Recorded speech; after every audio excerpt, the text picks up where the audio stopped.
I'm joined once again by Curtis Blaydes, this time talking about one of the biggest fights of his career, the biggest fight actually. He's going to be taking on Alistair Overeem at UFC 225 coming up here on June 9th in Chicago, his hometown. Curtis, how are you? I imagine pretty damn good. Yeah, exactly. Exactly. It's as simple as that, man. How did you find out about this fight? Because, I mean, it's one thing to fight in Chicago, but to fight a guy like Alistair Overeem, that's got to be at the top of the list as far as dream matchups. I mean, how did I find out? My manager, Rick, he called me and told me that we got offered Alistair, and I was like, okay, let's go. And I knew, I knew it would be someone tough. So I'm not really like, holy crap, I knew it would be Alistair or Verdum or somebody like that. But I am happy that it's in Chicago. I wasn't 100% sure that I would even get it, so pretty happy. And I know I'll be on the main card because I'm going against Alistair. Yeah. Absolutely. And we're recording this on March 2nd. So when did you actually find out?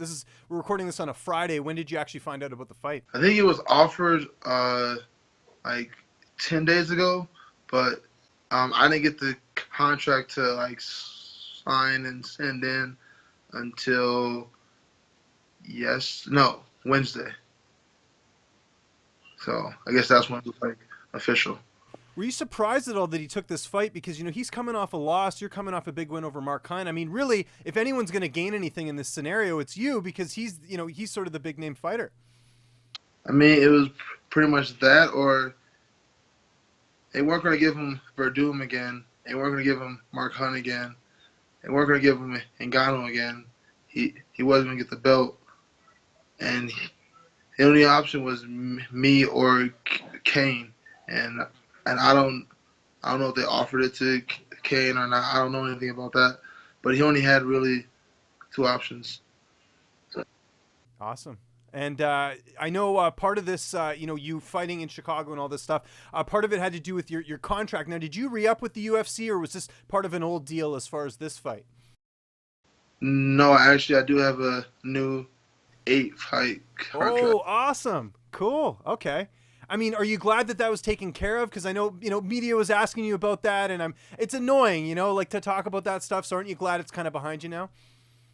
Of course. I hate having to talk about financial or contractual or anything like that, because I just want to focus on getting better, and breaking down opponents' film and stuff like that. Absolutely. Now let's talk about the matchup. Obviously, Overeem has really good striking. He fought in K1. You got to watch out for his power for sure. How do you feel like you sort of match up against him?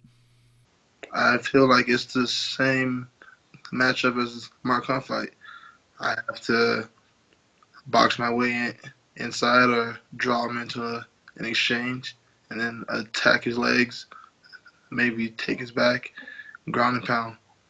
And if I have to get multiple takedowns, I believe I have the cardio to do that. Do you look at like the Stipe Miocic fight as sort of a blueprint on how to beat Alistair? Because, I know obviously he knocked him out, but, leading up to that, Stipe was using his movement and everything. And I think that's sort of where you are sort of similar to Stipe in that aspect. Yes, I want to play my strengths. He's going to play his strengths. He wants to get me moving, to get my hands away from my face, get me thinking about kicks and teeps, and then he wants to land. And he goes from ortho to southpaw very well, so he's going to be dangerous from every angle. So I know that. But yeah, I believe in my movement and my improved striking, because it's always improving, even if it doesn't always get shown, it is improving. And I believe with that, my movement, and my wrestling, and my cardio, that should be enough to get the W. And we've got lots of time before this fight. I mean, I mentioned it there. It's March 2nd. We're talking about this fight that's coming up in June. How's training camp going to look? Is it just, stay in Colorado? Or are you going to do any cross training? Or are you going to bring some guys in? What's sort of the game plan right now? Well, I'll be here in Colorado, as I do for all my camps here with Team Elevation and all my coaches. And yeah, we'll probably bring in guys. Who? I don't know exactly because I don't have everyone's availability, but we're definitely gonna bring. There's a lot of options. We're definitely gonna bring a ton of guys, and I'm I'm just ready, and I'm happy to have a fight, and I'm ready to get back to work. Is there anyone you'd like to bring in that you've worked with in the past that you might not know their availability, but who's someone that you would like to sort of bring in for this particular matchup? My buddy uh, Dom Reyes, you Oh, know, excellent. Yeah. uh, he's he's a pretty good striker. He's got nice grappling. He's long, and yeah, we already have a connection. So I'm thinking about bringing him in, and then maybe my buddy Don Tail Mays. Right. Yeah. He's a pretty good striker. So and he's also very long. So guys, there's other guys also, but yeah. No, no, those are two really great guys there. Do you feel like a win here is going to get you a title shot? Because right now, the heavyweight division, Stipe's beaten pretty much everyone, and you and Derek Lewis are sort of the only two guys out there that really haven't had a crack at the title. Yeah, I believe me winning in Chicago will be the precursor to me getting the title shot. Okay, good stuff. And how do you sort of see this fight unfolding? I mean, Overeem's been knocked out a few times, but obviously you mentioned too your wrestling. We saw in the Hunt fight, a lot of guys can't compete with that. How do you sort of see it unfolding? I should say. My game plan is like always. I just and myself. We're going to be on our feet, obviously, in the beginning, and however long it takes me to get within reach and take a clean takedown. I know he's got decent jiu-jitsu. He's got a guillotine and a couple other things, armbar. So I have to do a clean takedown.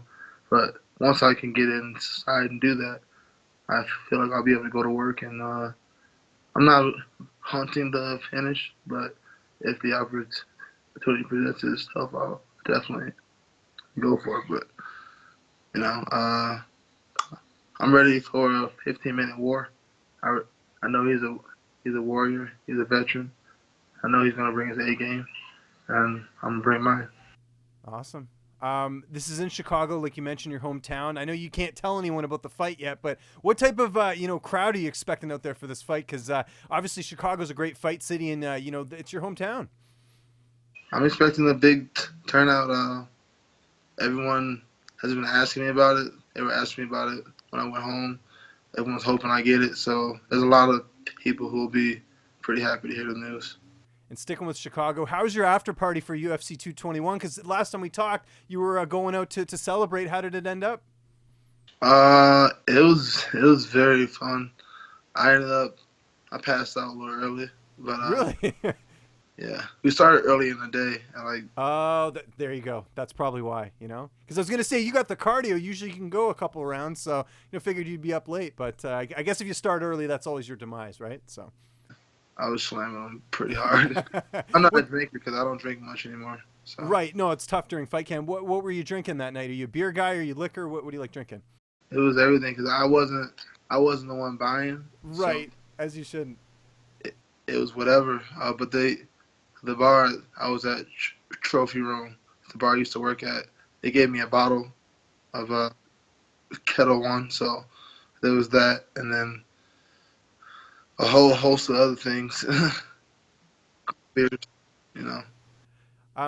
You're always dressed really well for these interviews. Always appreciate it. I know you, always bring some extra production value to these things. You're wearing the Australia shirt, and I got to ask: have the fans been a little bit nicer to you since the fight? Because I know some of them have been kind of mean. I was reading some of the stuff on there.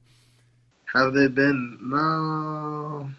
I mean, I think it's even out. It's like 50-50. So I can live with that. Yeah. Okay.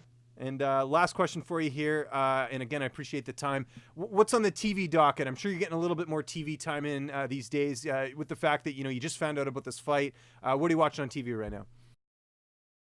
Actually, we were just watching the movie Oh, nice. Great choice. Great choice. Everyone's got to check out this fight. It's a UFC 225 coming up here June 9th. Curtis, I always appreciate you taking the time, especially when this isn't even public yet. So I really want to thank you very much. Just remind people where they can find you on social media. And if you have any sponsors or shout outs, the floor is yours.